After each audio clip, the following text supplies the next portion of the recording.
এবার বাংলাদেশের পাশে জন্ম নিচ্ছে নতুন দেশ, আসছে নতুন মানচিত্র আর নতুন পতাকা। এতে নতুন প্রতিবেশীর দেখা পাচ্ছে বাংলাদেশ। এতদিন প্রতিবেশী হিসেবে শুধুমাত্র ভারত আর মায়ানমার থাকলেও তার সঙ্গে যুক্ত হতে যাচ্ছে নতুন এক মানচিত্র। ইতিমধ্যেই দেশ গঠনের প্রক্রিয়ায় অনেকটাই এগিয়ে গেছে একটা বিশেষ জনগোষ্ঠী। এখন অপেক্ষা শুধু ঘোষণার। অনেকের মনে প্রশ্ন, কোথায় হতে যাচ্ছে নতুন এই দেশ? কারাই বা এর পেছনে নাড়ছে কলকাঠি? আর এটি বাংলাদেশের জন্য লাভ নাকি ক্ষতি? এসব বিস্তারিত নিয়ে থাকছে এখনকার বিশেষ আপডেট।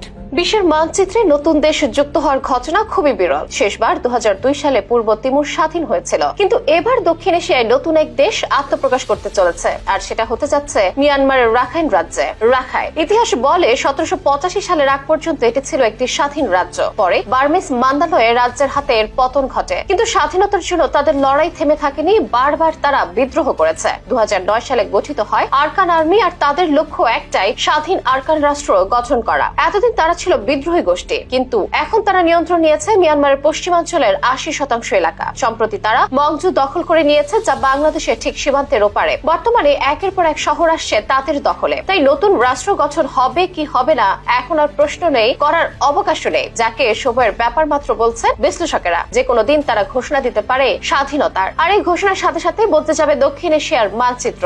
এতদিন আমাদের প্রতিবেশী ছিল ভারত আর মিয়ানমার, কিন্তু এবার সেই জায়গায় আসবে আরকান নামে নতুন একটি দেশ, আর সেটা বাংলাদেশের একদম সীমান্ত ঘেঁষে। আর তাহলে প্রশ্ন, এতে আমাদের কতটা লাভ আর কতটা ক্ষতি? নাকি অপেক্ষা করছে নতুন বাস্তবতা আর নতুন নতুন সব চ্যালেঞ্জের? প্রথমত, বাংলাদেশের জন্য এটা এক বিশাল কূটনৈতিক চ্যালেঞ্জ। এতদিন বাংলাদেশ মিয়ানমার সীমান্ত ছিল নানা সমস্যার উৎস, বিশেষ করে রোহিঙ্গা সংকট। কিন্তু নতুন দেশ হলে কি হবে? রোহিঙ্গারা কি আবার নতুন সংকট সৃষ্টি করবে, নাকি তারা তাদের নিজেদের দেশে ফিরে যাবে? দ্বিতীয়ত, আন্তর্জাতিক শক্তিগুলোর ভূমিকা। রাখাইন অঞ্চল চীন ও ভারতের জন্য অত্যন্ত গুরুত্বপূর্ণ। চীন সেখানে গভীর সমুদ্র বন্দর তৈরি করেছে, যা তাদের এক বিশাল কৌশলগত সুবিধা। ভারতও সেখানে বিপুল পরিমাণ বিনিয়োগ করেছে। ফলে এই নতুন দেশের স্বীকৃতি পাওয়া ও আন্তর্জাতিক সমীকরণে কিভাবে বদলে যাবে, সেটাও একটা বড় প্রশ্ন। আর তৃতীয় হচ্ছে বাংলাদেশের জন্য নিরাপত্তার ইস্যু। এতদিন মিয়ানমারের সঙ্গে আমাদের সীমান্ত ছিল কন্ট্রোলড, কিন্তু নতুন দেশ হলে সেটি কি নিরাপদ থাকবে, নাকি নতুন ধরনের চ্যালেঞ্জ সৃষ্টি হবে, সেটি এখন দেখার বিষয়। আন্তর্জাতিক বিশ্লেষকরা বলছেন, বাংলাদেশ সরকারকে এখনই কূটনৈতিকভাবে এগিয়ে আসতে হবে, কারণ নতুন দেশের সঙ্গে যদি সম্পর্ক ভালো না থাকে তাহলে তা ভবিষ্যতে আরো বড় সংকট তৈরি করতে পারে। ইতিমধ্যে ভারত, চীন এবং যুক্তরাষ্ট্র রাখাইন অঞ্চলের বিষয়ে তৎপর হয়ে উঠেছে। চীন এটি ব্যবহার করতে চায় নিজেদের বেল্ট অ্যান্ড রোড ইনিশিয়েটিভের জন্য,